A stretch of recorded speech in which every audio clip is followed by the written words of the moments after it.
Greetings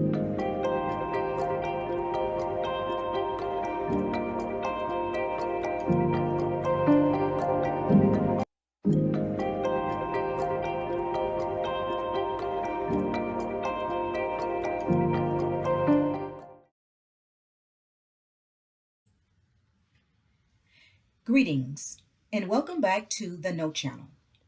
This is Bernadette Johnson, also known as Keziah Akizi. Today I'm coming back with part 4 of the last part of the Carlee Russell series.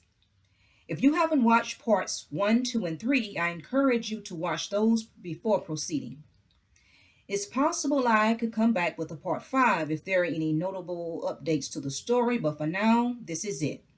So I present to you Carlee Russell Part 4, A Message of Warning to Black Women, the two Carlees in the news. Even though this is part of the Carlee Russell series, this part will go beyond Carlee Russell to show how her story fits into the grand scheme of things. So get ready because this discussion is going to take some unexpected and surprising turns. See, there are dark and evil powers seeking to destroy Black women at every turn. Although evil powers target all demographics, be it male, female, Black, or white, there are certain evil entities that are taking aim at Black women in particular. And there is a spiritual reason for this. A great spiritual shift is taking place on this earth. I'll go into this later. This is going to be a very deep message, so please put your spiritual thinking caps on. At the closing of part 3 of the Carlee Russell series, I mentioned there were two Carlees who were recently featured in the news media. Of course, we know one was Carlee Russell, or her full name, Carlethia Russell. But who was the second one? Voila! Carlees Hood. Remember her? Like the Carlee Russell story, Carlees Hood's story went viral in the media. She was a sister in Chicago who was in a dispute with a young Black man by the name of Jeremy Brown when he started brutally punching her, which led her son to shoot him, causing his death. Carlees and her son were arrested and charged in Jeremy Brown's death. I'll go more into detail about her case in just a bit, but right now I'm just sharing a brief overview of the story. Now notice the similarities of their names and how both names can easily be shortened to Carlee. Let me say right now that I don't know if Carlees Hood calls herself Carlee for short. However, Carlee is still part of her name, and the pronunciation of the first two syllables of both names sound the same, Carlee. Neither name is very common for females, Black females included. I'm pointing this out so no one can easily dismiss this as coincidental. If both names were common, the probability of there being two Black women with similar names featured in high-profile news stories would be very high. If you recall in part 2 of this series, Making a Case for an Alien Abduction, the powers that be and the wicked in high places love to drop hints and clues, whether it's in movies, the media, etc. The Carlee Russell and the Carlees Hood cases are connected, but not in the literal sense. These are two different, unrelated stories that took place in different parts of the country, one in Hoover, Alabama, and the other in Chicago, Illinois. However, these cases are connected in a spiritual and psychological sense, where spiritual and psychological warfare are being waged. Now let me explain. Cases of missing Black women are cases where their victims rarely go viral in the news as these two stories went. Let's take a look at the Carlees Hood case. This incident took place on June 18th of this year, 2023. In the initial media report on this story, Carlees and her son were portrayed as the perpetrators and Jeremy Brown as a victim. There was even an article saying she ordered her son to kill a man for flirting with her. But when the real story came out, it was a far cry from what was originally reported, thanks to the young sister who recorded the incident in the restaurant. Even after more and more of the truth started coming out, the media still tried to cast Carlees and her son in a negative light. But then the whole truth eventually came out, and the media had no choice but to change the narrative altogether, and the authorities were compelled to release them both and drop the charges. The video showed that Jeremy Brown attacked Carlees unprovoked, and she did not order her son to shoot him.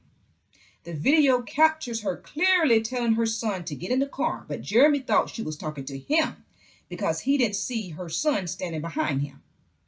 The shooting of Jeremy Brown was ruled as a justifiable homicide, and Carlees and her son were totally vindicated. Carlees is now in the process of suing the city of Chicago and 5 police officers for the ordeal that she and her son had to go through. This was a major victory for Black women, who are the least respected and protected. And it's usually them who end up getting unalived in these kinds of situations.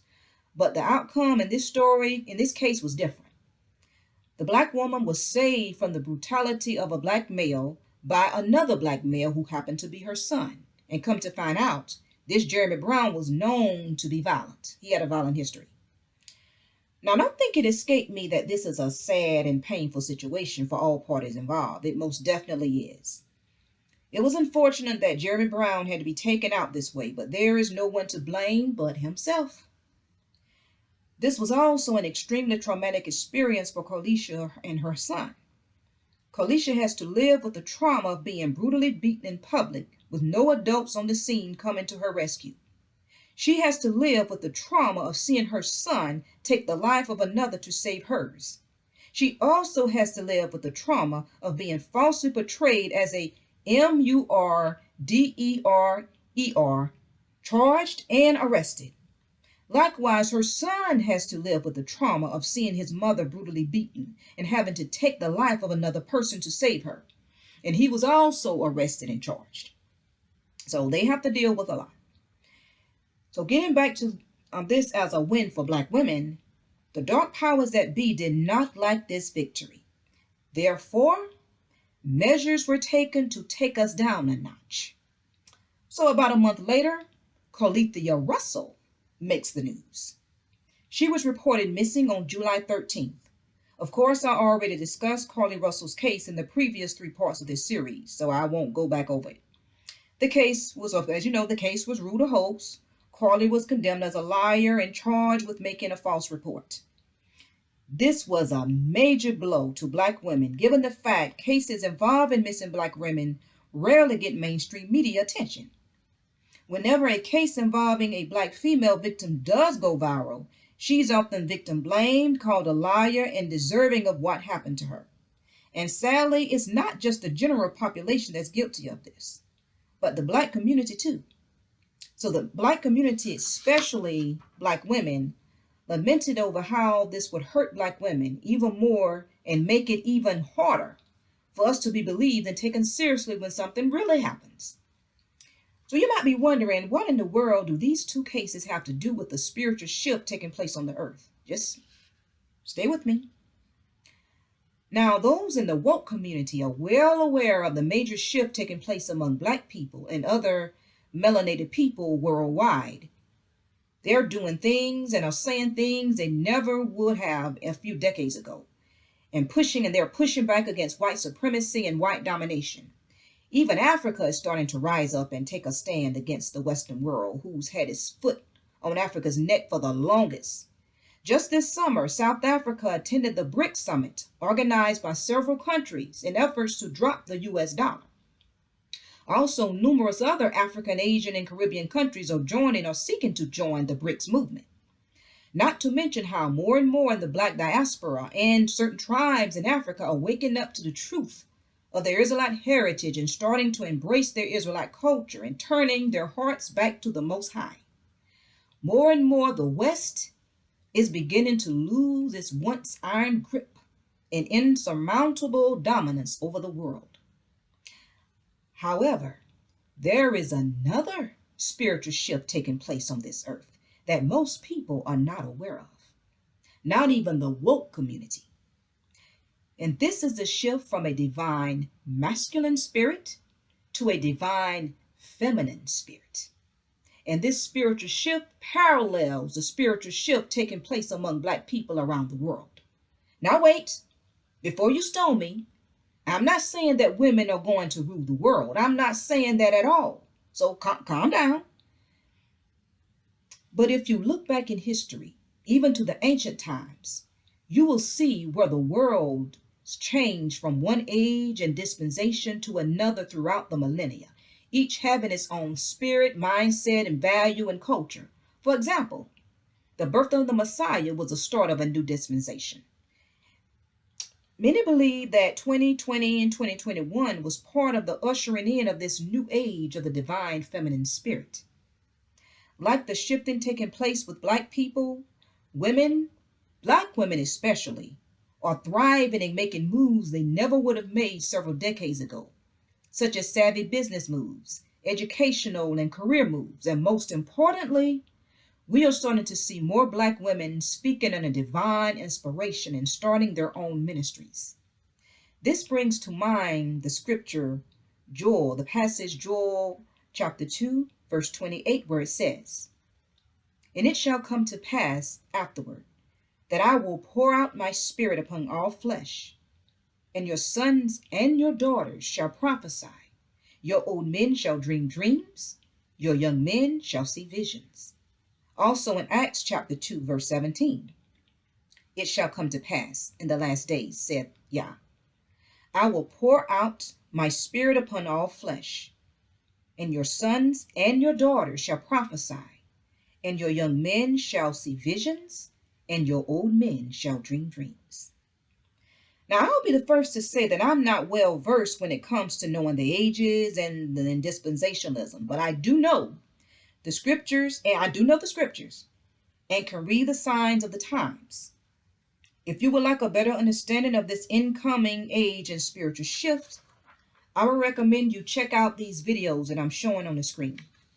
Now this one, Miss Messiah, the revealing of the feminine era, can be found on this channel. The second one is called The Return of the Divine Feminine. Is it foretold in Bible prophecy? I'll include the links to both videos in the description section. Now, I don't expect you to agree with everything these brothers are bringing, but please take a listen and see if anything resonates with you. Now, you might ask, why just to focus on black women? Shouldn't this include all women? It does include all women. However, the black woman is the original woman, which means she embodies the highest concentration of the divine feminine spirit. Being the woman with the highest dose of melanin, the black woman has the closest connection to the divine power, aka the creator, just like the black man. So due to this, the divine feminine will manifest itself more fully in the black woman. If you don't know about melanin, I suggest you do some research on it. Also, check out the book, The Isis Papers, The Keys to the Colors by Dr. Francis Cress Welsing. I'll say this much. Melanin is far more than just a skin pigment. Now, the divine feminine spirit can also work through men, just like the divine masculine spirit can work through women. However, since women embody far more feminine energy than they do masculine, the divine feminine spirit can use them to a greater capacity, and vice versa with the divine masculine using men at a greater capacity than women. As I stated before, black women are making unprecedented moves today. They are the fastest growing group of business owners nationwide, and they are the most educated group in the United States. Now, of course, I know this has nothing to do with salvation. I'm just pointing out these facts to show how this new energy shift is inspiring and energizing black women to achieve more and better themselves. More and more black women are even starting to wear their hair natural. A woman's hair is one of her main assets. So to see more black women embrace their natural curls, which society has long deemed as ugly, unpresentable, and unprofessional, is a major phenomenon. But I'll be remiss if I neglect to acknowledge the downside to all of this. When one age transitions into another, the energy or spirit of the age that's going out puts up a resistance because it does not want to give way to the new age. Therefore, it turns dark, cold, and malicious. This is starting to manifest as the earth is undergoing the transition. The video, The Return of the Divine Feminine, breaks down this concept into more detail. So if you want more detail about how this transition is, how things are going to play out, I suggest you listen to that video, The Return of the Divine Feminine, Is It Foretold in Bible Prophecy? Now, this is no different from what we're seeing in the revival of white extremism and anti-Black hatred. For instance, the uptick in hate crimes against Blacks, the recent anti-Black mass shootings, and of course, the recent passing of the Stop Woke Act in the state of Florida, along with the passing or introduction of anti-Black legislation in other states. The era of white rule and white supremacy that's been in place for 5 centuries is quickly coming to an end, and they know it. The old order is being done away with, and a new order is being ushered in. As the saying goes, out with the old, in with the new. But they are fighting tooth and nail to keep things as they are. This is the reason for the upsurge in anti-Black violence and the pushing of anti-Black legislation. They are taking their last stand. I said all of that to say, if backlash is taking place against the rising of Black people because the Most High is awakening his chosen people, then backlash will also take place against the reemergence of the divine feminine spirit, which is also the spirit of the Most High. The Creator is both masculine and feminine. He wouldn't be a creator if he wasn't. If it takes the joining of a man, masculine, and a woman, feminine, to procreate, it would also take both the masculine and feminine to create. So yes, we are definitely seeing backlash in a violent and vicious way. According to statistics, in 2020, a Black woman was deleted in the United States every 5 or 4.8 hours to be more precise. In the same year, there was a significant uptick in violence against Black women. Of course, this was during the COVID lockdown, but it appears the statistics have gotten even worse since then. And in some countries in Africa and the Caribbean, the statistics on violence against Black women are even worse than it is in the United States. The sad truth of the matter is, in the majority of these cases where a Black woman is unalived, it was perpetrated by a man who in many cases, if not most cases, is an intimate partner. And of the Black women who are in relationships, the overwhelming majority of them are in relationships with Black men. So this should tell you who are the main perpetrators in the unaliving of Black women. Black women are being unalived and brutally attacked at such an alarming rate until it's nearly impossible to keep track of all the stories. What I'm showing on the screen are only a small fraction of cases that took place in July, August, and September. Notice I said small fraction. So that means there are actually far more cases where a Black woman was unalive within those months. If you don't believe me, I encourage you to visit the website gunmemorial.org. Of course, you will see that the majority of victims are men, especially Black men. However, there is a feature that shows only female victims, and you will see how more often Black women are unalive than women of other racial groups, despite making up only 7% of the United States population and between 13 to 14% of the U.S. female population. I'm a member of a Facebook group called Black Femicide U.S. Group, where we share news stories involving violence committed against Black women because they are underrepresented in the media. Also, it doesn't matter if the perpetrator is a man, woman, Black, white, or somewhere in between. We share the story, so don't think this is just a group that bashes men. I would also like to recommend some YouTube channels that regularly report stories of the unaliving and attacks on Black women and other stories that don't often make the mainstream news. And if you take the time and read about these cases, you will see that in many of them, the women unalive were either highly successful or were making efforts to achieve success. This is no different from how the white power structure works to undermine the progress and achievement of the Black community. It shows the dark masculine energy at work to thwart the rising of the feminine. Now, don't get thrown off by the word energy. Energy can also mean spirit. And this dark masculine energy doesn't only work through men, it also works through women. Case in point, I would like to mention the Shanquella Robinson case in particular. If you don't know about this case, please look it up because I don't want this video to be too long. The reason I'm mentioning this case is because it stands out from the typical case involving the unaliving of Black women because it went viral in the mainstream media.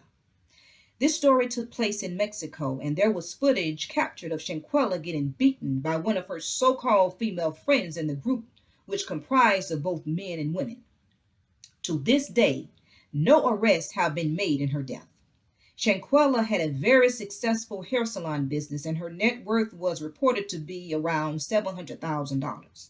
Like I said before, it appears the successful Black women and those well on their way to success are being targeted in particular.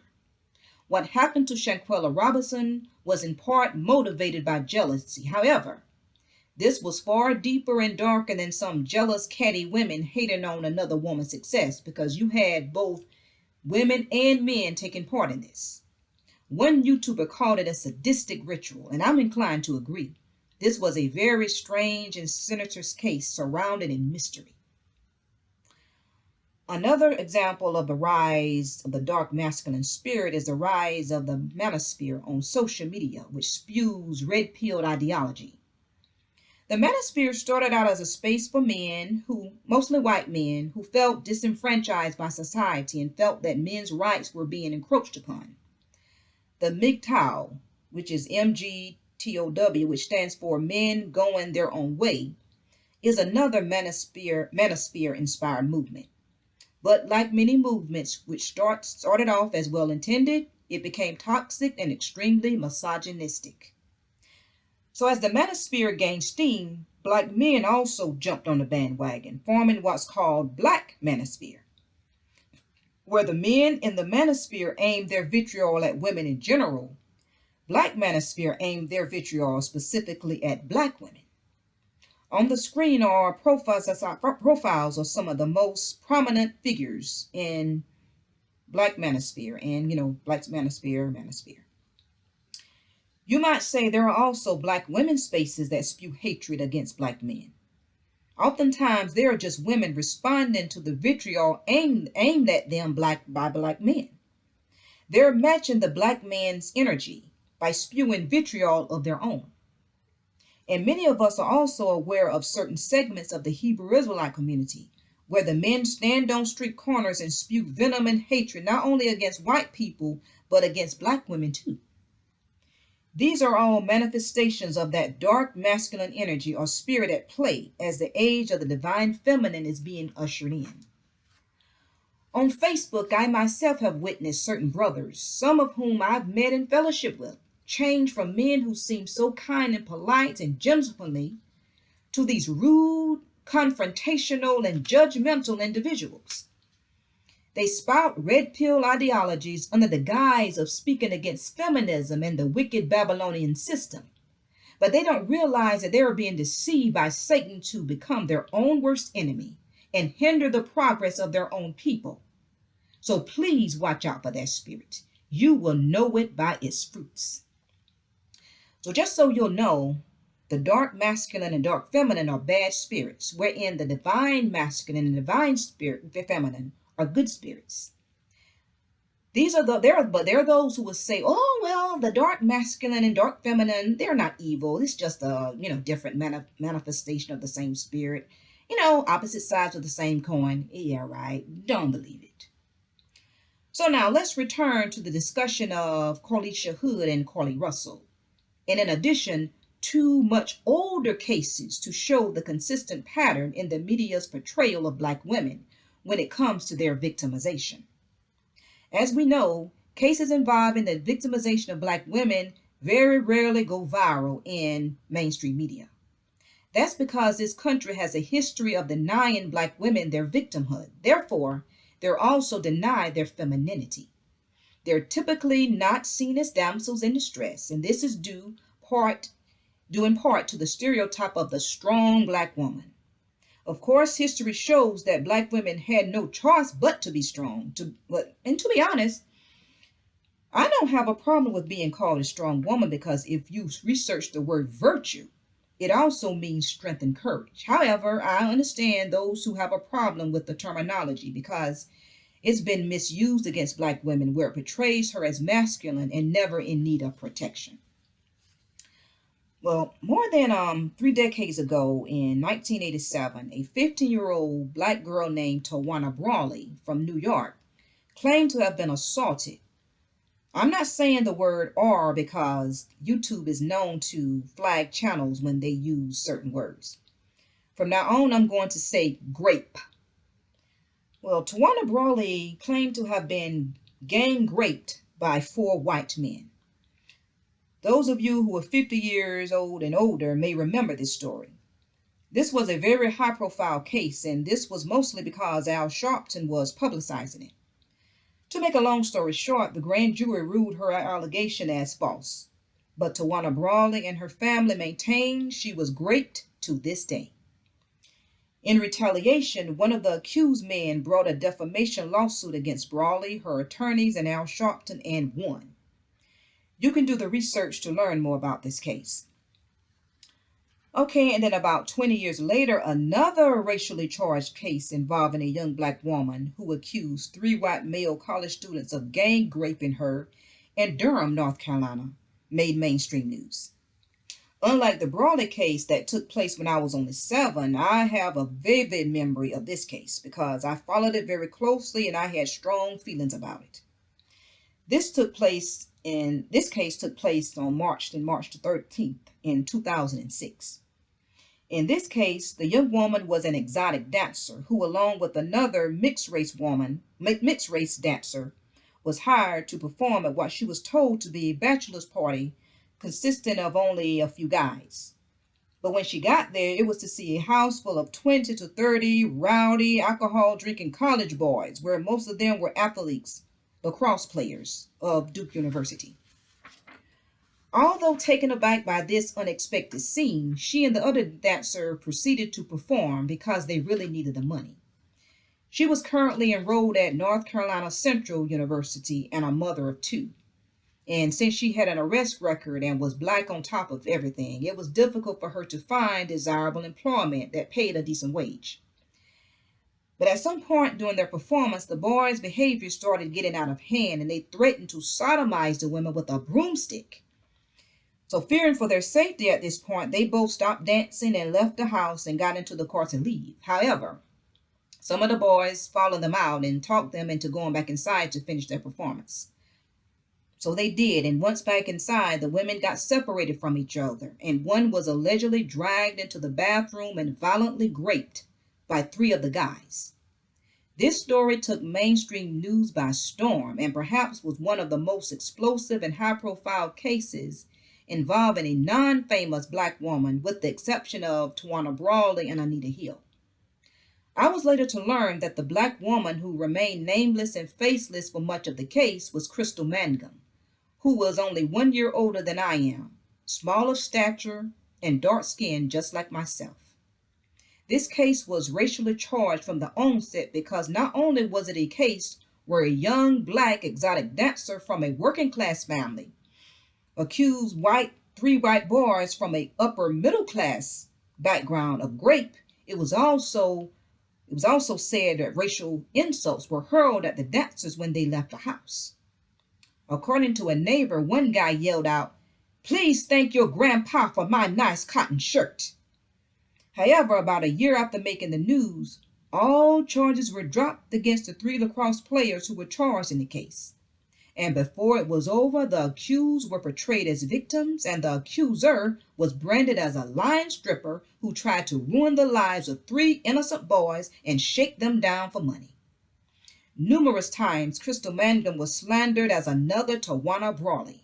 Even though the Brawley case took place about 20 years ago, they made reference to this 20-year-old case to push a narrative that black women have a reputation of lying and should not be believed when making claims such as these. In retaliation, the attorneys of the accused filed numerous lawsuits, but none of them were against Crystal Mangum, however. So Crystal Mangum went on to graduate college and even wrote a biography, which of course includes the Duke lacrosse grape incident. You can find it on Amazon. I encourage you to buy the book. Her life was full of pain and trauma. And what's even worse, she's currently serving time in prison for an unrelated case for a crime she's claimed that she's not even guilty of. Having a history of abusive relationships in 2011, she claimed her then boyfriend was beating her and she stabbed him in self defense. He was taken to the hospital where he later died, and Mangum was charged in his death and convicted, and she was convicted in 2013, where she was sentenced to serve a 14 to 17-year sentence. However, her team is arguing that the boyfriend died due to malpractice by the Duke Hospital because the area of her body where Crystal stabbed him would not have caused his death. The last I heard, they're still fighting to free her and clear her name. So the powers that be still found a way to get revenge on her. And unfortunately, she made it easier for them due to her poor choices in men. But the good thing is she's still fighting and staying strong despite everything. These earlier cases somewhat serves as precursors to the Carlee Russell and Carlee Hood cases. Although there are major differences in each case, these factors remain consistent in all the cases that went viral in mainstream news. The factors are the Black woman's victimization was denied either from the start or when it looked like her story wasn't adding up. However, Carlees Hood's case stands apart from the others because this Black woman came out as the victor, and her vindication happened for the world to see, and to the chagrin of the mainstream media who tried to paint this woman as a monster who ordered her son to unalive a man. Not used to such a defeat, the media, under the control of the wicked, set out for revenge against Black women to humiliate us by targeting Carlees Russell, another Carlee. There is already a movie out on Amazon based on the Carlee Russell story titled The Nurse That Saw the Baby on the Highway. This story broke less than 3 months ago, and there's already a movie out about it. How about that? You see, the devil and his minions are vindictive like no other. If one believes in the alien abduction as I do, Carlee was being set up the whole time, knowing she would not be able to verify seeing a child on the road, nor verify her kidnapping story. It would be easy to brand her as a liar because of this. It's likely that kidnapping story was a false memory implanted by the quote-unquote aliens, aka fallen angels, during her alleged abduction. You see, they deliberately push out front the very rare news stories where a Black woman is lying or made out to look like she's lying and have them go viral in the mainstream media. But they downplay the hundreds and hundreds of stories where evidence is overwhelming where a Black woman was the victim. This is by design to portray Black women in a certain light. A single high-profile story involving a Black woman that's later ruled a hoax carries far more weight than 100 stories where her victimization is without question. White women are far more prone to lie about being raped, kidnapped, or harassed than Black women. Even history shows this. But they never have to carry the burden of their past. When they go missing or bring an accusation against someone, they are never doubted, dismissed, and mocked in the way Black women are. Early in this video, I stated how dark powers are at play to destroy humanity, and their wicked hands is in every aspect of society, news media, the entertainment industry, politics, education, military, law enforcement, medical history, you name it, their hands are in. It's important that we start viewing the world with our spiritual eyes. Even though the media does report facts, they also weave lies into the narrative to paint the picture they want the world to see. So it's important for us to have the wisdom to use discernment and pick out the facts from the fiction. As the Most High continues to bring about this great spiritual shift, we will more and more start to see the shifting of justice and the reckoning of those who for so long ran amok. So don't be surprised if some of these old cases start to resurface, just like how details about certain political scandals, such as the Watergate scandal, JFK and Lyndon B. Johnson have resurfaced decades later. So, as the divine feminine makes her reappearance, Satan will stand to oppose her. Since black women epitomize the divine feminine in the natural, Satan's aim will be at us in particular. The cases I mention in this presentation are examples of the kinds of psyops attacks the rulers of the darkness will use in attempt to sabotage black women and keep us at a low vibrational state of frustration, shame, and guilt, therefore keeping us from fulfilling our divine purpose and portraying us as the world to the world as lying, deceitful, and manipulative women who should not be revered or taken seriously. And if we're not taken seriously, how can we carry out our divine mission? This is no different from the negative way black people, aka Israelites, are portrayed in the media as a whole in efforts to undermine the fulfilling of our divine purpose as a nation. So, sisters, now is the time to armor up, spiritually speaking.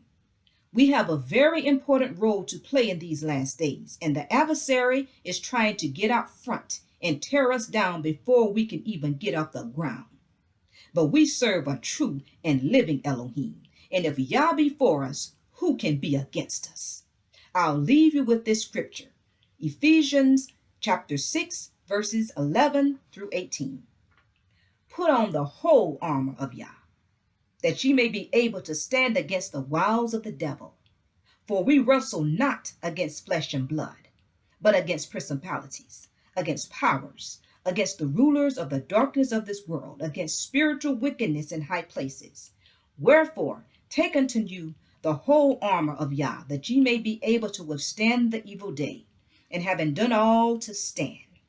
Stand therefore, having your loins girt about with truth, and having on the breastplate of righteousness, and your feet shod with the preparation of the gospel of peace.